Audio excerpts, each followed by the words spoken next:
নমস্কার বন্ধুরা, আপনাদের জন্য ছোট্ট একটি মোটিভেশনাল কাহিনী নিয়ে এসেছি। কাহিনীটি শুনুন, আপনাদের জীবন বদলে যেতে পারে। একদিন একটি জঙ্গলে হঠাৎ করে আগুন লেগে গেল। জঙ্গলে যত জীবজন্তু ছিল তারা জীবন বাঁচানোর জন্য এদিকে ওদিকে ছুটাছুটি করতে থাকলো। তার ভিতরে একটি গর্ভবতী হরিণ ছিল, যে হরিণটিও তার জীবন বাঁচানোর জন্য দ্রুত গতিতে ছুটতে থাকলো। সে দৌড়াতে দৌড়াতে একটি গাছের নিচে এসে বসল। গাছের নিচে বসার পর তার অনেক জল তৃষ্ণা লাগলো। তখন সে মনে করল জল কোথায় পাওয়া যায়। তারপর সে সামনে একটি বড় নদী দেখতে পেল।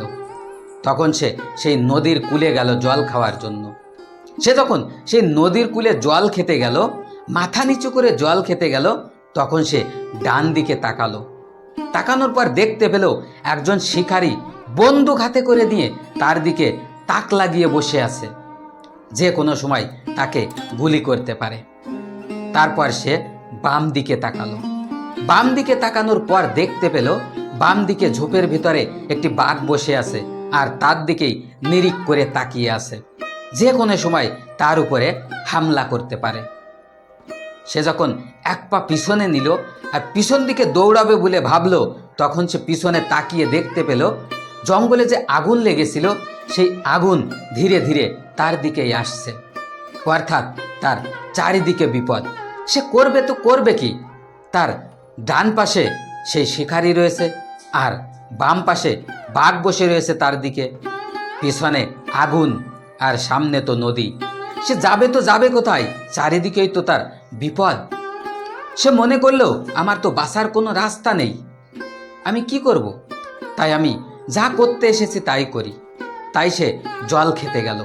সে মনে করলো আগে আমি জল তো খেয়ে নিই। তাই সে জল খেতে গেল। যখনই মাথা নিচু করে জল খেতে গেল, তখনই হঠাৎ করে ঝমঝম করে বৃষ্টি চলে আসলো। আর যখনই বৃষ্টি আসলো, তখন ওই যে শিকারী ছিল, ওই শিকারী তড়িঘড়ি করে তার বন্দুকের গুলি চালিয়ে দিল। আর গলি হরিণের গায়ে লাগলো না, গলি পাশ দিয়ে কেটে ওই বাঘের গায়ে গিয়ে লাগলো। আর যখনই বাঘের গায়ে লাগলো, তখনই বাঘটি চিৎকার করতে শুরু করলো আর চিৎকার করে সেখান থেকে পালিয়ে গেল। আর বাঘটি যখন চিৎকার করে উঠল, গর্জন দিয়ে উঠল, তখনই ওই শিকারী ভয় পেল। আর শিকারী ভয় পাওয়ার পরে সেখান থেকে শিকারীও চলে গেল। তারপর সে যখন পিছন দিকে তাকালো, তখন দেখতে পেল যে বৃষ্টি এসেছিল, সেই বৃষ্টির জন্য পিছনে যে আগুন লেগেছিল তা সব নিভে গেছে। আর যখনই হরিণ এই দৃশ্য দেখল, তখন সে সুযোগ পেল আর এক লাফ দিয়েই সেখান থেকে পালিয়ে গেল। তো বন্ধুরা, এই ছোট্ট কাহিনী আমাদের এই শেখায় যে আমাদের জীবনেও যখন এমন চারপাশ থেকে বিপদ আসে, আমরা ভয় পেয়ে যাই, আমরা বুঝতে পারি না আমরা কি করব, আর তড়িঘড়ি করে ব্যস্ত হয়ে কোনো একটি সিদ্ধান্ত নিয়ে ফেলি যা আমাদের আগে গিয়ে অনেক ক্ষতি করে। তাই জীবনে যখনই বিপদ আসবে তখন ঘাবড়াবেন না, ভয় পাবেন না। সবসময় সেই বিপদের মোকাবেলা করার প্রস্তুতি রাখুন। আর যদি না করতে পারেন তাহলে মাথা ঠান্ডা রাখুন। মাথা ঠান্ডা রেখে তার একটা বিচার করুন, মাথা ঠান্ডা রেখে চিন্তা ভাবনা করুন আর আগে এগিয়ে চলুন। দেখবেন ওই হরিণটির মতো আপনিও যে কোনো বিপদ থেকে সহজেই উদ্ধার পেতে পারেন।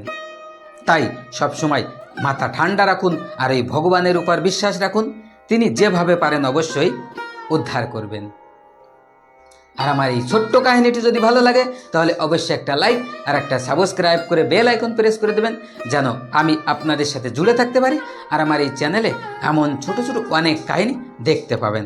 আর আমার কাহিনীর ভেতরে যদি কোনো ভুল দেখতে পান তাহলে অবশ্যই কমেন্টস করে জানাবেন। ধন্যবাদ।